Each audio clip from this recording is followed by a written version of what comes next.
উপস্থিত সকলকে আন্তরিক অভিনন্দন আমাদের প্রতিষ্ঠানের তরফ থেকে।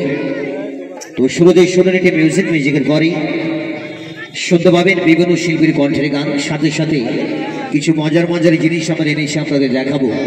খুব ভালো লাগবে জিনিসগুলো দেখলে, খুব মজা পাবেন, আনন্দ পাবেন। দেখতে পাবেন সেই জাদু সম্রাট পিচি সরকারের কিছু ম্যাজিক আমরা আজকে পরিবেশন করব। আর এছাড়া দেখতে পাবেন